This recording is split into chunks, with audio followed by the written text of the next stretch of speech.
Hello everyone, I am नवीन कुमार। और यहाँ पर एक काफ़ी लुक्रेटिव लगने वाली कंपनी का आईपीओ आता हुआ नज़र आ रहा है।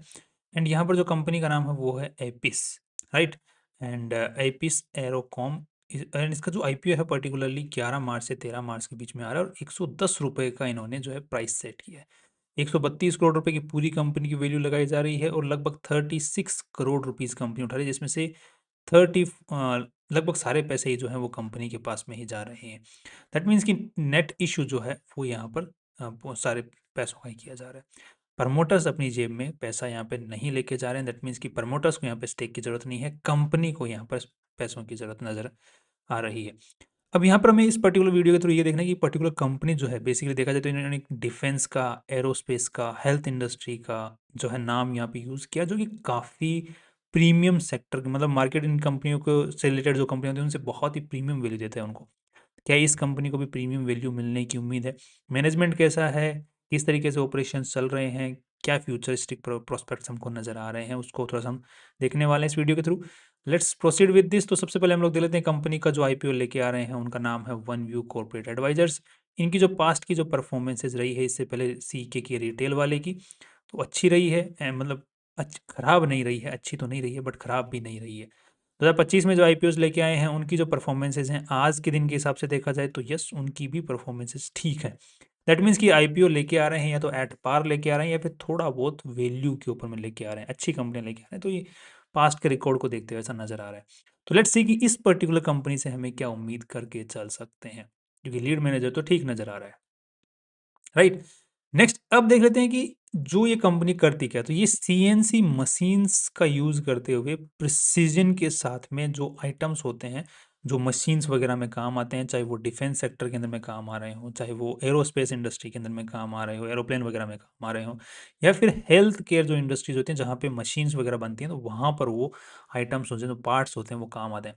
अब ये जो सीएनसी मशीन्स क्या करती हैं, सीएनसी का मतलब ये होता है computerised numerical control. That means कि ये ऐसी मशीन होती हैं जिनको कंप्यूटर के थ्रू ही ऑपरेट किया जाता है।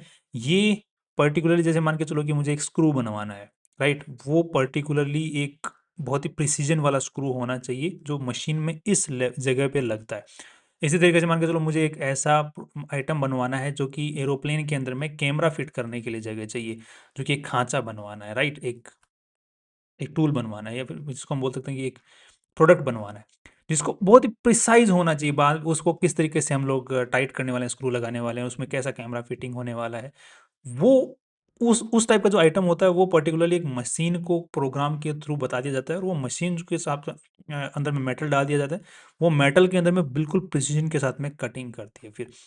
एक का भी फ़र्क वहाँ पर यूजुअली नहीं देखने को मिलता है। यूजुअली ये कंपनी बोल रही है कि हम 99.99% एक्यूरेसी के साथ में काम करना चाहते हैं और यही हमारा जो है मोटो है, जिसके थ्रू हम मेरे को और नए-नए क्लाइंट्स मिले और जो कंपनी के साथ में जो क्लाइंट्स जुड़े हुए हैं, वो ही नया काम देते रहें। जिसकी वज़ह से कंपनी को देखने को भी मिल रहा है कि अच्छा खासा यहाँ पर रेवेन्यू जो इंक्रीज़ है वो देखने को मिल रहा है और कंपनी की जो प्रोडक्शन कैपेसिटी है, उसको भी अच्छे से यूटिलाइज़ करती हुई भी दिख रही है।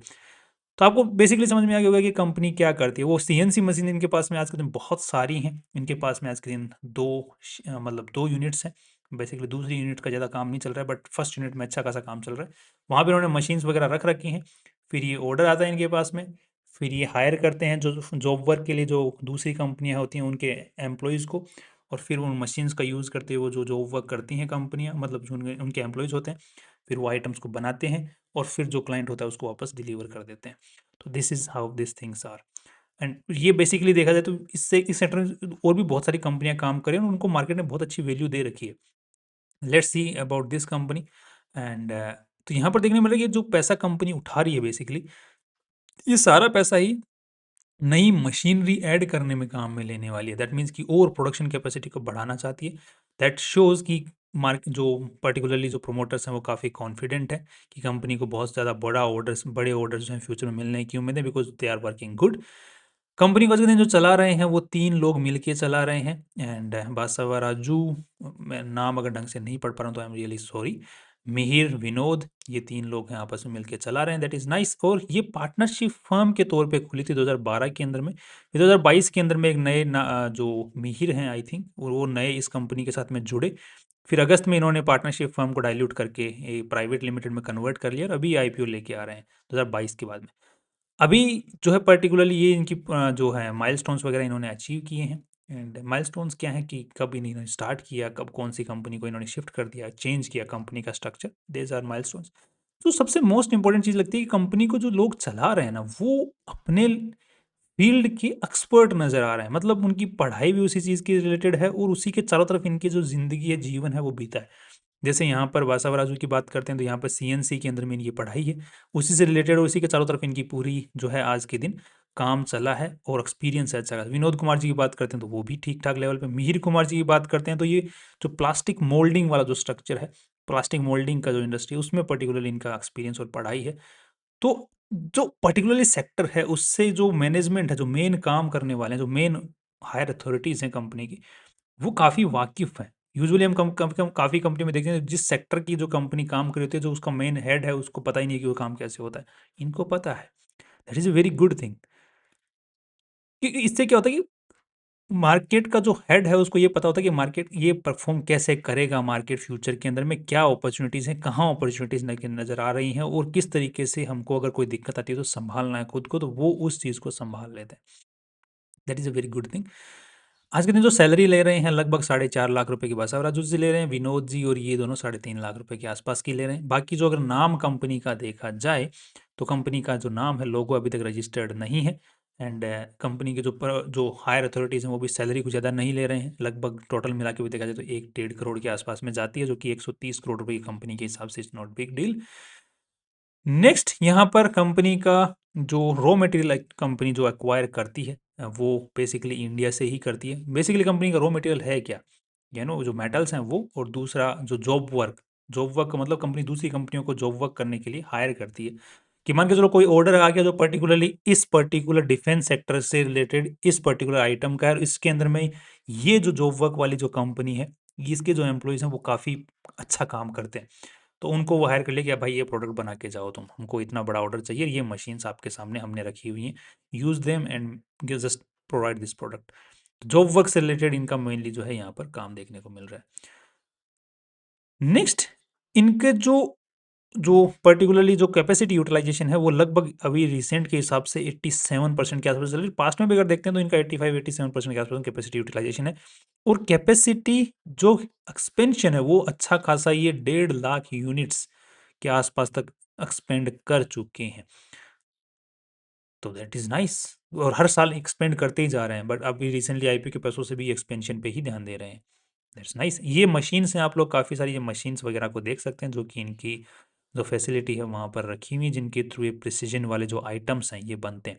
ये इनका आई थिंक यूनिट नंबर 2 है, जो आई थिंक मुझे तो खाली नज़र आ रहा है। दैट मीन्स कि इसी में आई थिंक मशीनरी रखने के लिए इन्होंने जो पैसे वगैरह उठा रहे हैं। नेक्स्ट, जो दोनों ही मशीन जो फैक्ट्रीज हैं इनकी, दोनों की दोनों ही आज के दिन लीज पर हैं, ओन्ड नहीं है यहाँ पर कुछ भी। एंड नेक्स्ट, यहाँ पर इंडिया से इनका सबसे ज़्यादा रेवेन्यू आता है। मोस्टली तेलंगाना और कर्नाटक में इनके सारे प्रोडक्ट्स जो हैं वगैरह बिक जाते हैं। वहीं के एरोस्पेस और डिफेंस इंडस्ट्रीज जो हैं वो इनसे एक्वायर कर लेती हैं सारे products. Next, job job vendors, जैसे मैंने आपको बताया कि किसी और को हायर करते हैं तो उसकी इन्फॉर्मेशन आप लोग यहाँ पर पढ़ सकते हैं। ये कुछ आइटम्स हैं, राइट, जो कि इनके मोस्टली सबसे ज़्यादा बिकते हैं। ये एरोस्पेस इंडस्ट्री का आइटम है, ये पर्टिकुलरली एरोस्पेस इंडस्ट्री का आइटम है, ये एरोस्पेस, ये वाला एरोस्पेस, ये वाला एरोस्पेस, ये काफ़ी ज़्यादा इनके बिकने वाले आइटम्स हैं। ये डिफेंस सेक्टर का है, ये डिफेंस सेक्टर का है। इनको आप लोग यहाँ पर ये पर्टिकुलरली ये आइटम्स ये बनाते हैं हाई प्रिसीजन के साथ। ये आपको लगते हैं छोटे छोटे स्क्रू ही तो हैं, बट ये खतरनाक चीज़ है। इनके अंदर में जो प्रिसिजन वाली जो चीज़ है ना, वो सबसे मेन है इस पर्टिकुलर फील्ड के अंदर में, कि 1 भी छोड़ो, एक बाल जितना जगह भी नहीं रह सकता एक्स्ट्रा, अगर प्रिसिजन उसी को बोलते हैं। नेक्स्ट, यहाँ पर कंपनी के जो ऑर्डर बुक, उसको अगर हम देखने की कोशिश करते हैं तो हर साल इनके जो ऑर्डर्स हैं उनके बढ़ते ही रहने की यहाँ पर देखने को मिल रहा है, कि बढ़ ही रहे हैं वो, हर साल देखने को मिल रहा है। That is nice again.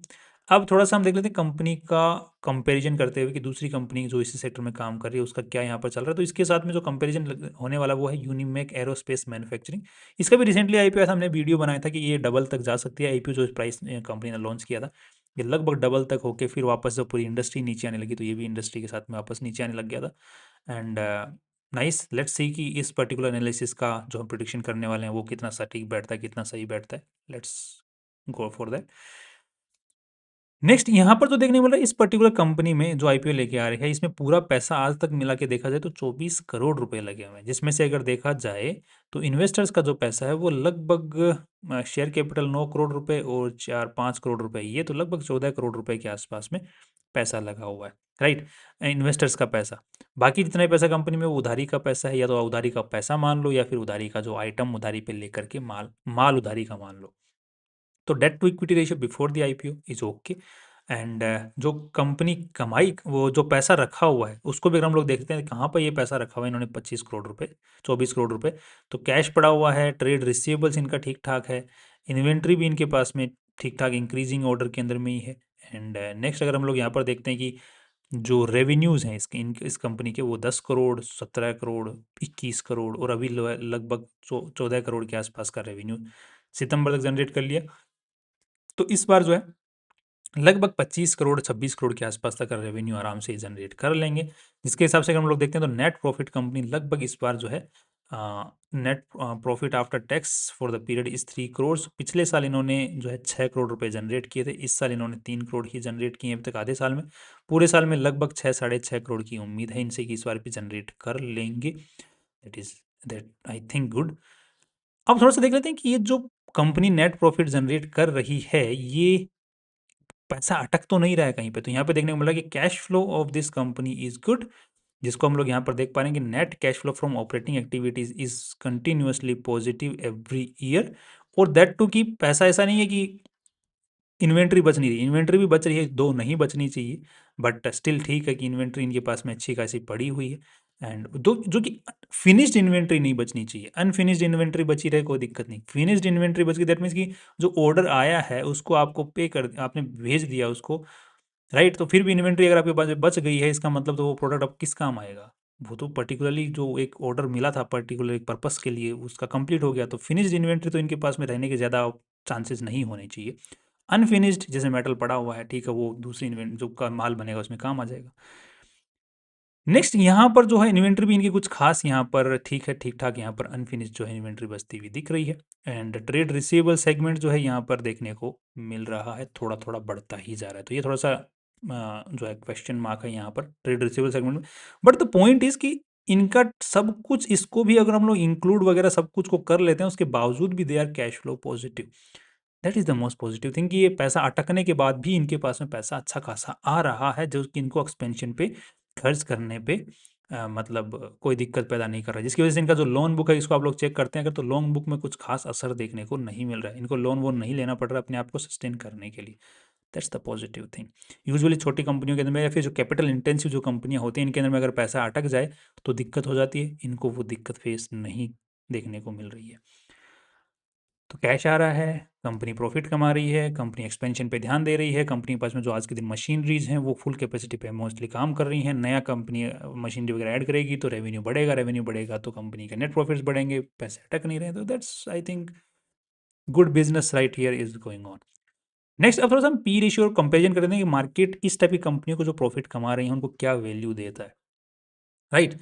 तो लेट्स सी। तो यहाँ पर देखने को मिल रहा है कि 3 करोड़ रुपए 6 महीने, 6 महीने के, तो 3 करोड़ रुपए पूरे साल के, 6 करोड़ पूरे साल के, तो लगभग पिछले साल भी 6 करोड़ थे, तो यहाँ पे ग्रोथ नहीं नजर आ रही है बिकॉज कुछ खास आई डोंट थिंक यहाँ पे ग्रोथ पिछले साल, अच्छा नेट प्रॉफिट पिछले साल इनका जो इन्वेंट्री बच गई थी उसकी वजह से इनका जो है नेट प्रॉफिट बढ़ा था, इस बार वो इन्वेंट्री बची नहीं तो नेट प्रॉफिट में असर देखने को मिला है, तो लेट्स ओके दैट्स फाइन। तो कोई दिक्कत वहाँ पे नज़र नहीं आ रही है, तो 6 करोड़ रुपए हम मान के चल लेते हैं जो कि मुझे वो सही लग रहा है देखने में।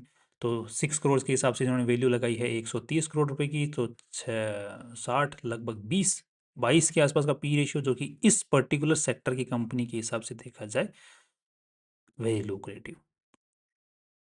नेक्स्ट जो पीबी रेशियो है उसको देख लेते हैं एक बार। तो यहाँ पर इस पूरी कंपनी के अंदर देखा जाए तो नेटवर्थ तो 14 करोड़ रुपए लगे हुए हैं, और यहाँ पर कंपनी के पास में लगभग 36 करोड़ रुपए और जाने वाले हैं।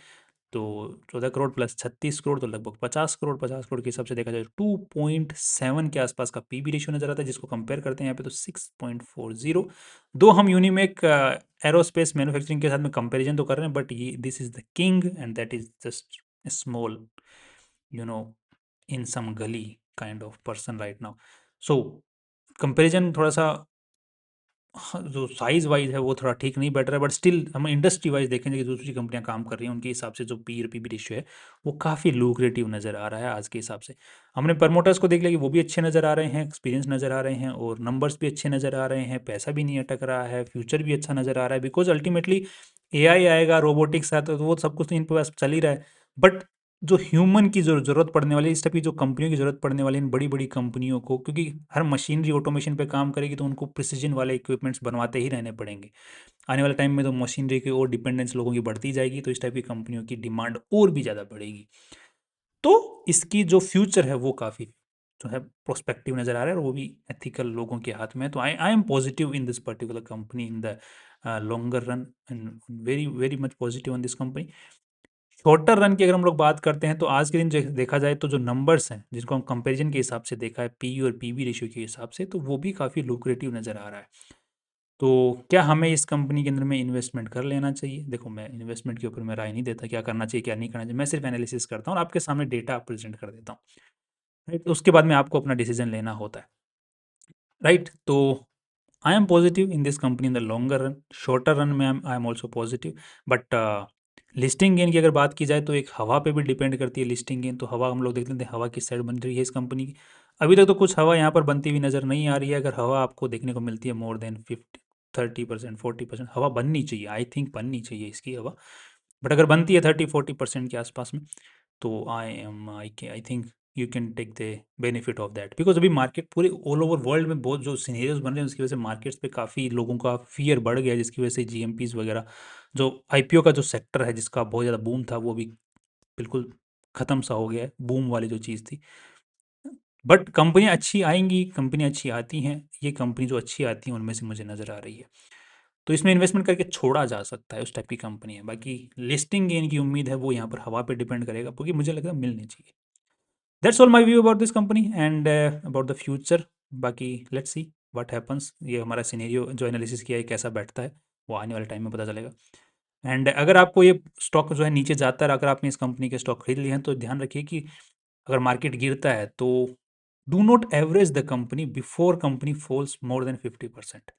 ऐसे में कंपनी की कैटेगरी कंपनियों को लगभग 50% से ज़्यादा ना गिर जाएँ कंपनियाँ, तब तक उनको एवरेज ना करें किसी भी हालत में, बिकॉज उनका नहीं पता वो और कितनी गिरी। 50% is a very good number. 50% से गिर गई इसका मतलब काफ़ी अच्छा गिर गई है, और वो भी कंपनी अच्छी है तब की बात कर रहा हूँ। अगर कंपनी पहले से ही बेकार लग रही है, मैनेजमेंट बेकार लग रहा है, तो एवरेजिंग का सवाल ही नहीं उठता। तब तो मैं तो कहता हूँ इन्वेस्टमेंट का सवाल नहीं उठना चाहिए। पर तो अगर आपने फिर भी बैट ले लिया ऐसी कंपनियों के ऊपर में, तो just leave them on the luck. That's all from my side. कल फिर मिलते हैं पूरे वीडियो के साथ में। Finally see you tomorrow.